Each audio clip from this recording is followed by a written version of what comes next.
Kim Jong উন এবার গর্জে উঠেছেন দক্ষিণ কোরিয়ায় মার্কিন সেনা মোতায়েন বাড়ানোর খবর শুনে। তিনিও পাল্টা সামরিক প্রস্তুতির ঘোষণা দিয়েছেন। উত্তর কোরিয়ার নেতা কিম জং উন বলেছেন, দক্ষিণ কোরিয়ায় যুক্তরাষ্ট্রের সেনা বৃদ্ধি অব্যাহত থাকলে তারাও কৌশলগত সম্পদ মোতায়েন ও সামরিক প্রস্তুতি বাড়াবে। ওয়ার্কার্স পার্টির ৮০ বছর পূর্তি উপলক্ষে বড় সামরিক কুচকাওয়াজের আগে এমন ঘোষণা দিলেন তিনি। রাষ্ট্রীয় সংবাদ মাধ্যম KCNA বলেছে, যুক্তরাষ্ট্র সেনা বাড়ানোয় আমরা কিছু বিশেষ সামরিক শক্তি মোতায়েন করেছি। গুরুত্বপূর্ণ জায়গাগুলোকে এখন আমরা বেশি গুরুত্ব দিচ্ছি। সম্প্রতি দক্ষিণ কোরিয়া জানায়, উত্তর কোরিয়া বিপুল পরিমাণ উচ্চমাত্রায় সমৃদ্ধ ইউরেনিয়াম জমা করেছে, যা পারমাণবিক অস্ত্র তৈরিতে ব্যবহার করা যায়। আর এই খবর সামনে আসতেই কিমের এমন হুঁশিয়ারি এলো।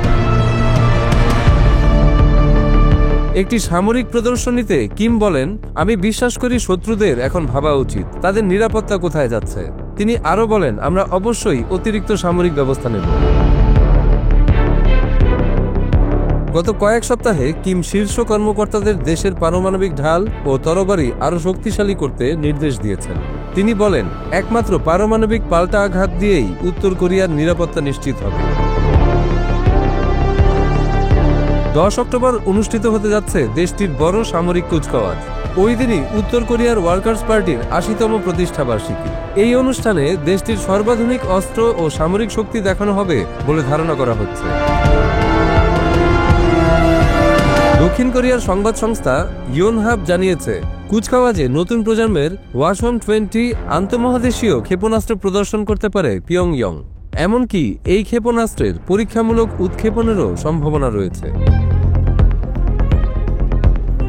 দক্ষিণ কোরিয়ার সেনাবাহিনী বলেছে, সুস্পষ্ট লক্ষণ রয়েছে যে পিয়ংইয়ং বড় পরিসরে প্রস্তুতি নিচ্ছে। হাজার হাজার মানুষ থাকবে এই কুচকাওয়াজে। যানবাহন ও সামরিক সরঞ্জামের চলাচলও দেখা গেছে বলে জানিয়েছে তারা।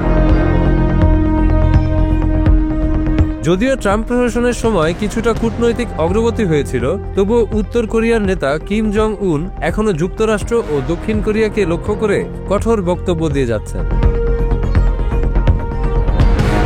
এদিকে উত্তর কোরিয়া রাশিয়ার সঙ্গে সামরিক সম্পর্ক জোরদার করছে। ইউক্রেনে রুশ আগ্রাসনে সহায়তা হিসেবে সেনা ও গোলাবারুদ পাঠানোরও অভিযোগ উঠেছে। কিম সম্প্রতি চীনের প্রেসিডেন্ট শি জিনপিং ও পুতিনের সঙ্গে একটি সামরিক কুচকাওয়াজে অংশ নিতে বেইজিং সফর করেন।